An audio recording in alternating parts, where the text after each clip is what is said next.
Beautiful. Cool. So those who haven't met me, my name is Jess. And yeah, it's welcome.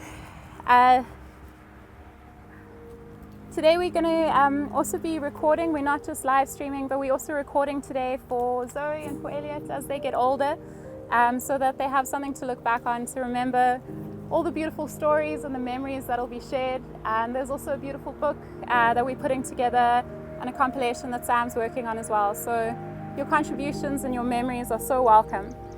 Today we're going to just have a few short tributes. We're going to start off with some memories and some moments that are shared by a few different friends. We've got a beautiful drumming tribute by Manan and Shima's drumming circle.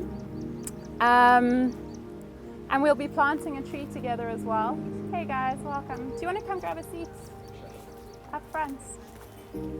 Cool. Before sharing a meal together, and so I know that Shima approves that we're doing it okay for him today. Cool.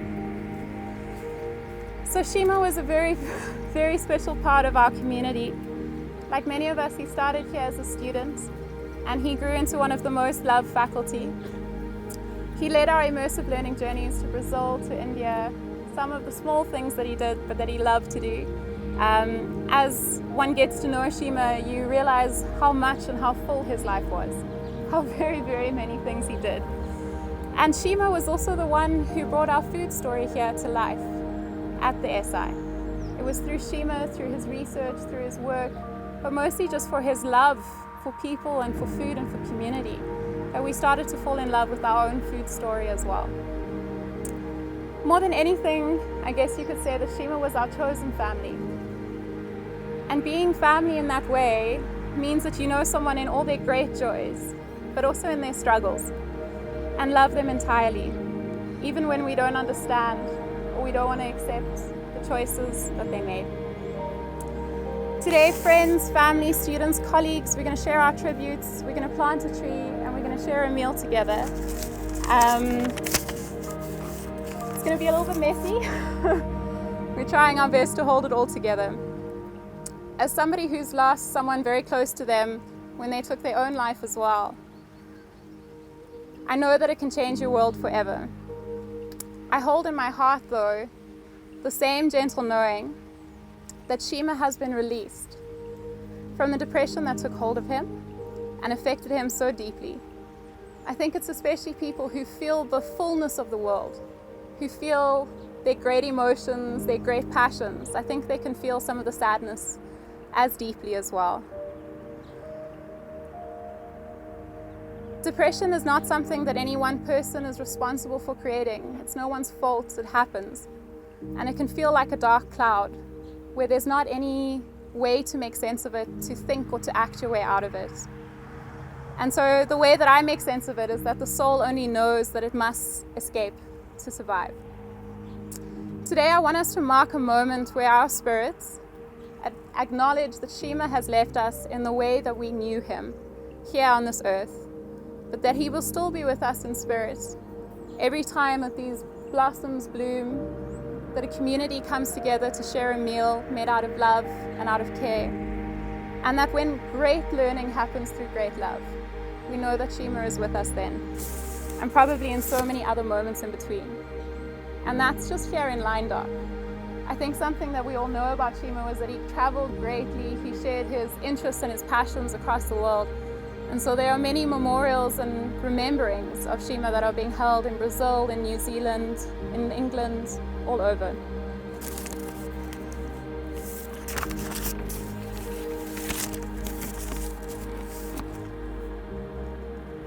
I think more than anything, Shima's spirit for me lives on through the great love that he shared with us. And the one thing that we knew, if you knew Shima, is you knew how very, very much he loved his kids, more than anything. And so the other evening I was reading the story, it really struck me, and I haven't quite made sense of it, But it was a child who was feeling quite lonely and a bit sad. And so her mother explained that we all come from this big source that's kind of like the ocean. That we take the shape of humans in these bodies, and you can almost think of that as like buckets of sea being drawn from the ocean. And that for our time on earth, we're separate from that great source, but we're always a part of it. And for some people who feel so fully, who live so fully, being away from that great source can be heartbreaking. And when we die, we return to it, to that one place where we are all connected. There's a quote by Rumi that we often share in our class and in our work that says, "There are 1,000 ways to kneel and kiss the earth." Shima showed us this through all his adventures, his passions, his friendships, and his love.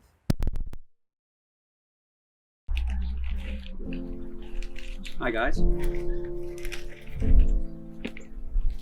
I don't know if this will be a tribute to Shima, because I think we are all trying to come to terms with what happened to him last week. And I want to share my experience of the last 7 days with you in the hope that it might be helpful in making sense of it. On Monday last week, he was here for a meeting with ReWild. And on Tuesday, he and I spent the afternoon on the mountain above Kirstenbosch. I've been waking up most nights in the small hours of the morning, going over and over what might have happened on Wednesday evening. I've spoken to his neighbors, to the police. I've had dozens of heart-rending conversations with friends and family on both sides of the ocean. I've tried to retrace his steps and build a timeline from his WhatsApp messages. The last time I heard from him was in the afternoon. It was an answer to a question I had asked him earlier. His reply was no more than 2 3-letter words. Not yet. If I had known it would be the last thing he would ever say to me, I would have jumped into my car and driven to his house immediately. Most mornings I would check in with Shima in the last few months, and I would ask him how he was, and his answer was nearly always, "Alive, brother, I'm alive." It was like a ritual.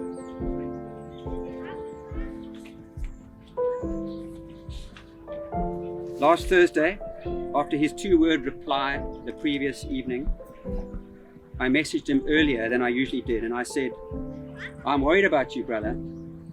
Are you alive this morning?" It was the first time I'd ever asked him that, and I expected, as always, to get a 1-word answer, like he often did. I expected him to say yes. His answer never came. I've been over and over what I think may have happened and what might have pushed Shima to take his own life last Wednesday night. We have searched his house for clues. I've stood in silence at the exact place where he died and tried to imagine what was going through his mind at the end. I think I finally reached saturation point 2 nights ago. I was so exhausted that the tumble dryer of my mind suddenly stopped. And yesterday I woke up to find I was in a different space. The shock of his passing has begun to transmute into acceptance. The truth is, we are never going to know for sure what happened. We are never going to have the full story, and endlessly speculating or questioning it will keep us in a kind of painful limbo. I am not sure there is ever closure for loved ones who are left behind when someone takes their own life. So now I am choosing to remember Shima before his downward spiral began. I remember starting my first day of the postgraduate diploma here at the Sustainability Institute with Shima in January 2013. I remember traveling to India the first time we went there, the same year, and sleeping in a metal bed next to him under mosquito nets. I remember months of training for Nepal with Shima and Nyoka, carrying a sandbag in my rucksack. I I remember traveling with Shima to Nepal in 2014 and sharing a tent with him while we hiked in the mountains. And then separating from the rest of the hiking party when I hurt my shoulder. He helped me down the mountain so that we could find our way back to a hospital in Kathmandu. And I never forgot that he sacrificed the rest of his trip to look after me.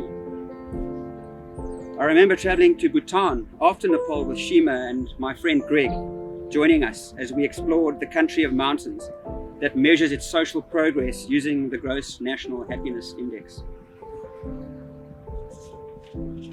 I remember how much he loved his daughter Zoe, and no matter where we were in the world, he always tried to call her, even if it meant paying someone in a remote mountain village in Nepal to use their mobile phone. Everyone I speak to seems to have a different version of Shima. I realized over the past few days that my version of Shima was not the same version of Shima experienced by Rwenda or Tatiana or Angela, his sister. He kept parts of his life very, very private.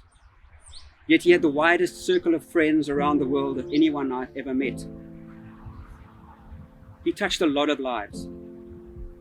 But I think he had a deep sadness that he kept hidden from most people. Perhaps he was trying to outrun his sadness by living a life more full than most of us. And what an incredibly full and intensely lived life it was. He was in an awful lot of pain in the last few months. He would tell me sometimes on our walks, that were often mostly in silence, by the way, that he could not believe that the pain was worse than the day before. Pain serves no purpose other than to tell us that something isn't right. I think mental pain might be worse than physical pain. And how many of us here can say we have not experienced deep levels of mental anguish at some point in our lives? We can, however, all take comfort from knowing that this tragedy has at least put an end to his pain. As Shima used to say, he was my brother from another mother. So all I have left to say is, farewell, brother.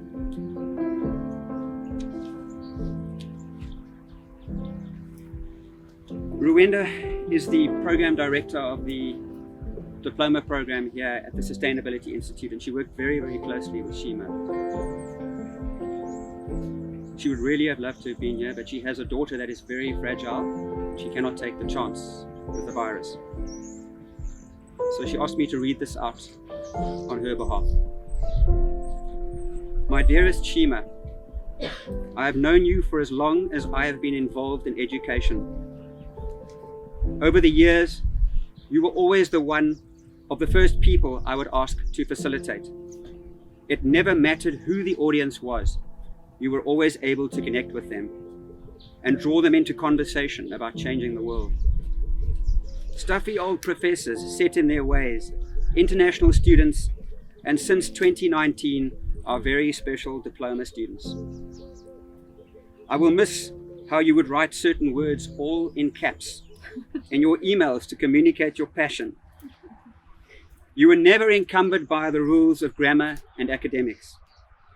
You could read beyond those rules when marking assignments to truly hear what the student was saying. You created a truly magical start to the 2020 academic year. You helped us mold our dreams and purpose in clay.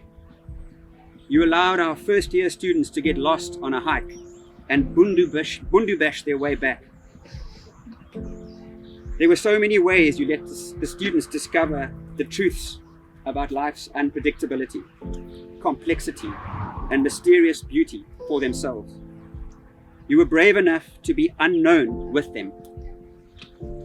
You allowed me to be braver when I facilitated. You helped me see beyond the rules. We felt safe with you. None of our dreams were too wild. None of our emotions too messy. You reminded us not to take ourselves too seriously, and you helped us take risks. You have changed us for the better. What I will miss the most is our break time coffees, sharing stories about our students. How they march to the beat of their own drum, doing things at their own pace. How they inspire us. We have always been honest with each other, so I cannot lie now. I am so angry. I know anger is a secondary emotion that masks pain. Right now, I am angry at this loss. I am angry that loneliness and sadness's voices were louder than ours. I cannot be angry at you, friend. Not for long, anyway. You fought long, you fought hard. You did not give up. You transitioned. I am glad I broke all the rules and hugged you tight on Monday. If I knew it would be the last time, I would not have let go.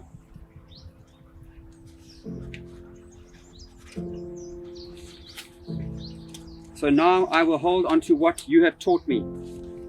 Thank you, my generous friend.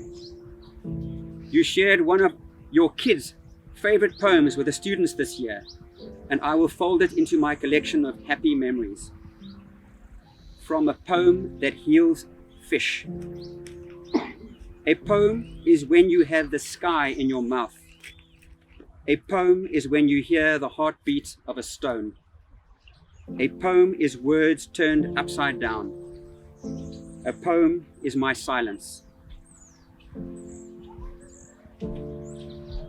And then finally, two of his heartbroken friends in Brazil, Marcelo and Flavia, have asked me to read out a letter addressed to him. Dear Shima, with a restless soul and a strong presence, you never crossed someone's life without teaching, sharing, and provoking. Those who knew how to listen to your ideas had their lives transformed and an eternal sense of gratitude.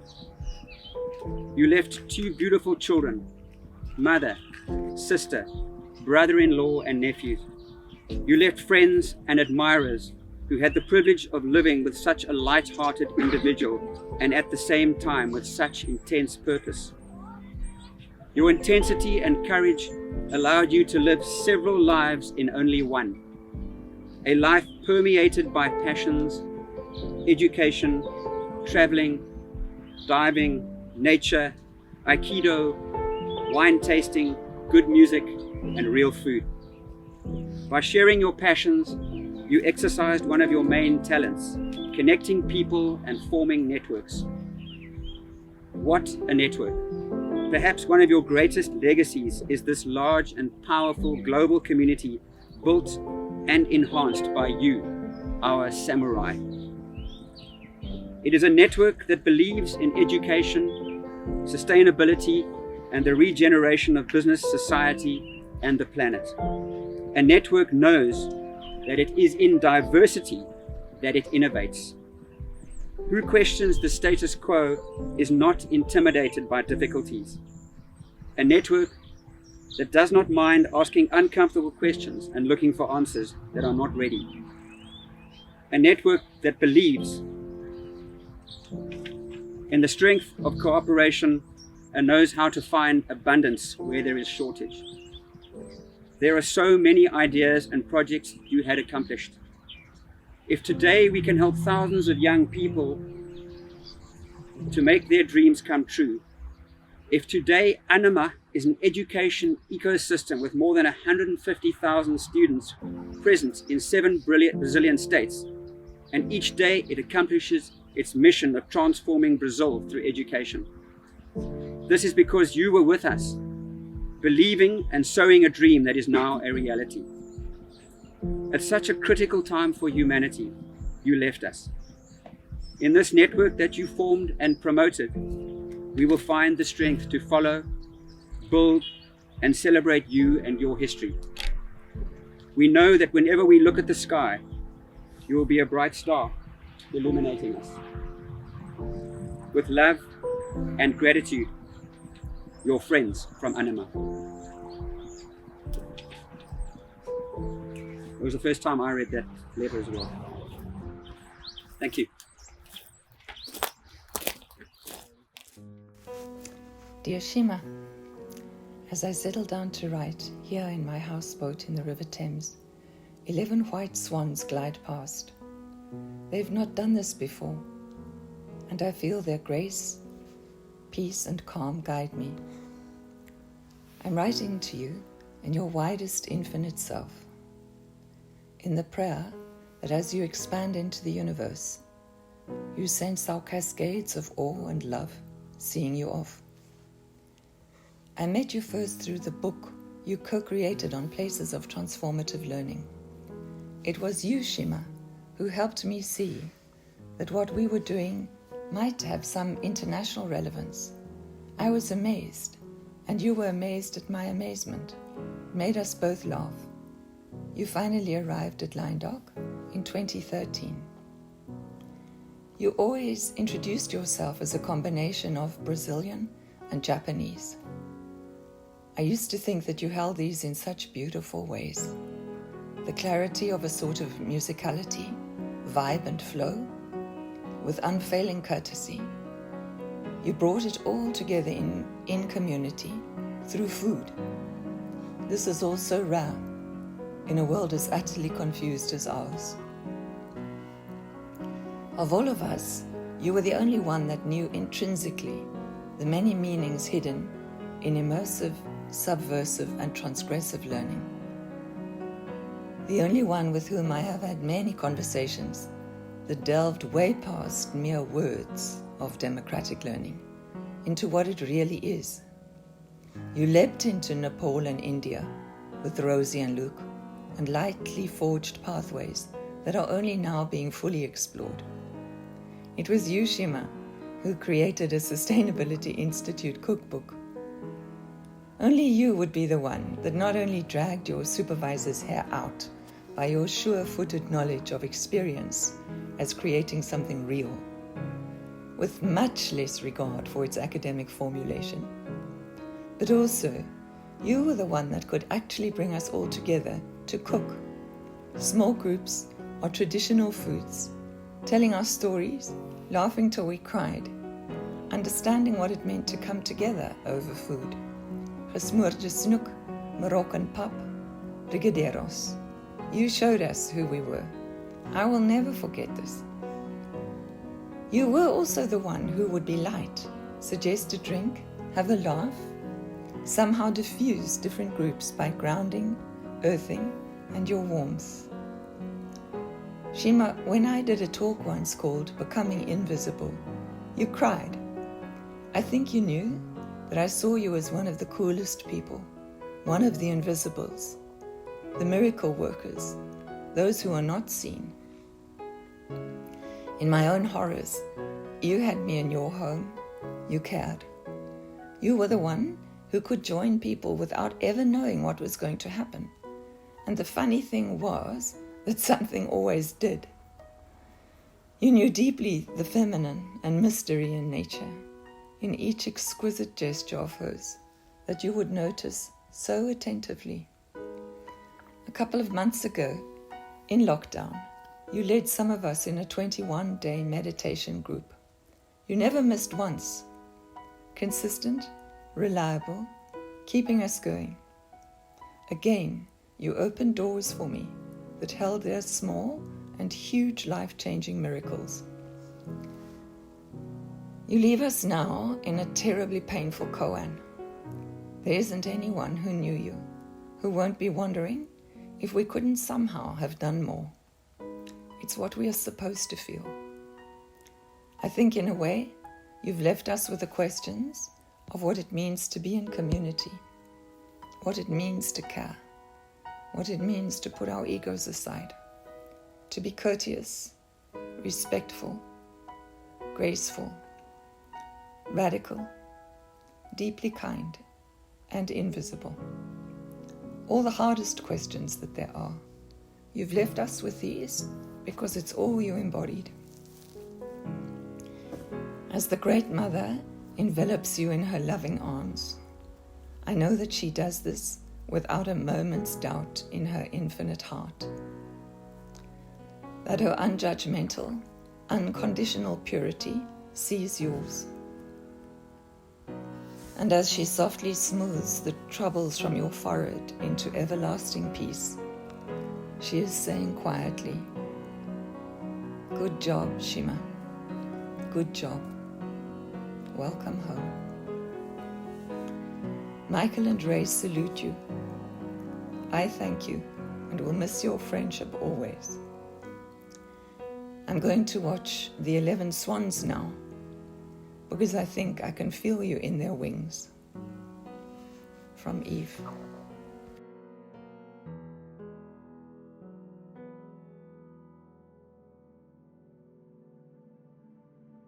Firstly, it's amazing to see everyone here. Everyone who loved and cared about Shima. It's definitely been one of the most difficult things I've had to experience in a long time.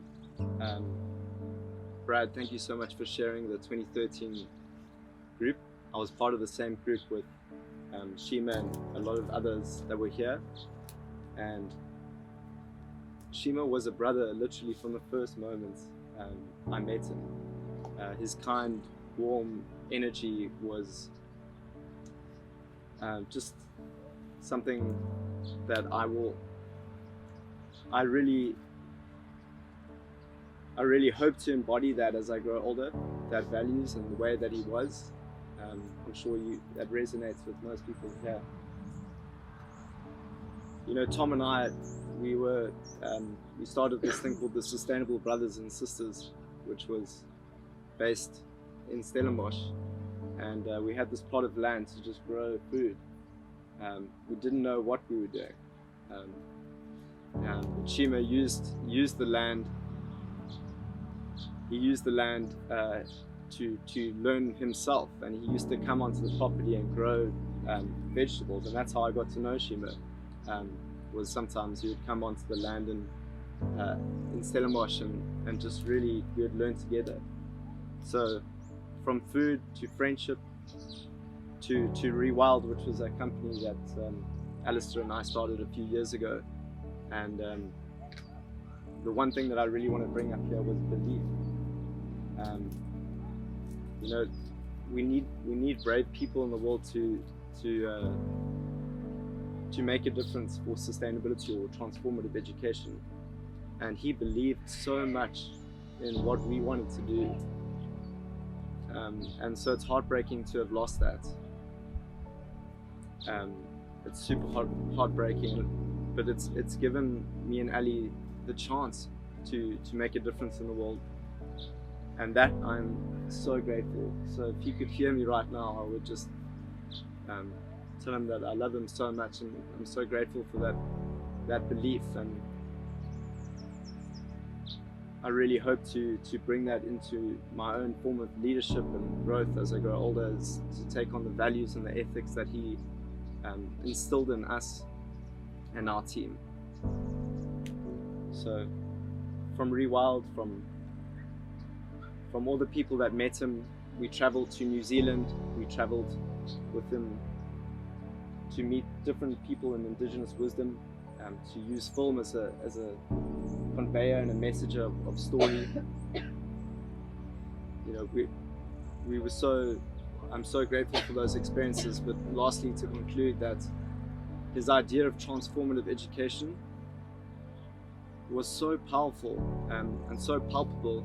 And we were busy. When I was speaking to him on Wednesday, we were building a proposal on doing a series of entrepreneurs in Cape Town to go around the city and showcase the stories of entrepreneurship in Cape Town.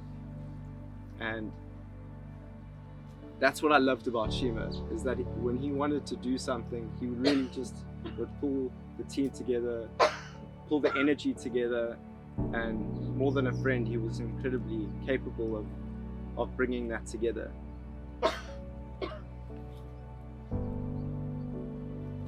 So I thank Shima so much for all those beautiful ethics and values that he brought into our life. And for everyone that's on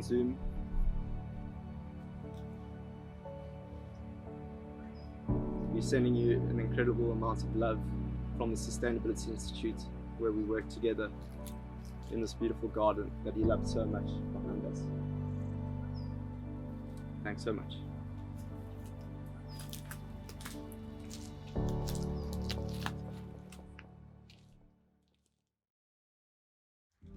A few people have sent this on as one of Shima's favorite poems, and had asked that the words speak out for him. Keeping Quiet by Pablo Neruda.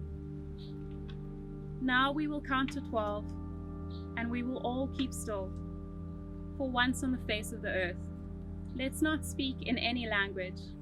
Let's stop for a second and not move our arms so much. It would be an exotic moment, without rush, without engines. We would all be together in a sudden strangeness. Fishermen in the cold sea would not harm whales, and the man gathering salt would not look at his hurt hands. Those who prepare green wars, wars with gas, wars with fire, victories with no survivors, would put on clean clothes and walk about with their brothers in the shade, doing nothing. What I want should not be confused with total inactivity. Life is what it is about. If we were not so single-minded about keeping our lives moving, and for once could do nothing, perhaps a huge silence might interrupt the sadness of never understanding ourselves or of threatening ourselves with death. Now, I'll count up to 12, and you keep quiet, and I will go. Now, I'll count up to 12, and you keep quiet, and I will go.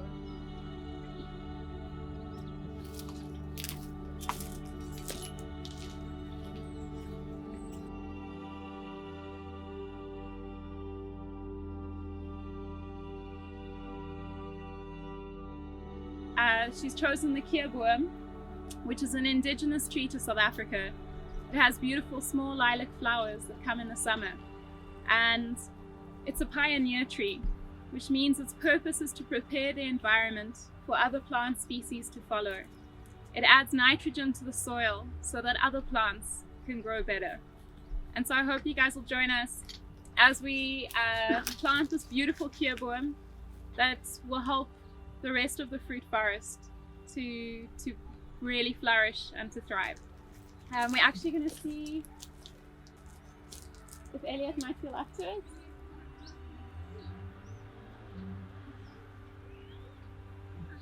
Okay, cool. So maybe if we just want to make a bit of space, see if we're going to not maybe crowd in too much. Let's see if Elliot and some of his friends might help us to plant the tree. Everyone's done an amazing job. There's some beautiful homemade meals, different things, fruit, amazing things that have been brought to share. A special thank you to you guys. I don't know if you want to share something just as we're getting ready to kind of head to the tree.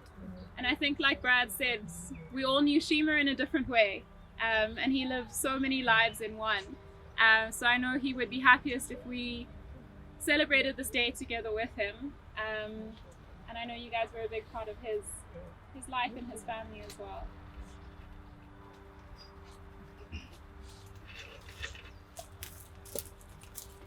Hey, hi everyone. I'm speaking on behalf of Manan because I think it will be too hard for him to talk. He's known Shima for 8 years. Shima drummed with him. How I knew personally Shima was he was really a man of integrity. He had incredible values and some things that he shared with me, and I really respected him for that. So we all feel really sad that he is gone, and every time we drum, I think, Shima, we're going to drum with you in spirit and hoping that you hear us, and that the rhythm of the drum that you so loved will be with everyone and with you at all times. I believe you are still here. I believe you are with us, and we will really miss you, and especially Manan will miss you deeply, and he misses you deeply. Thank you.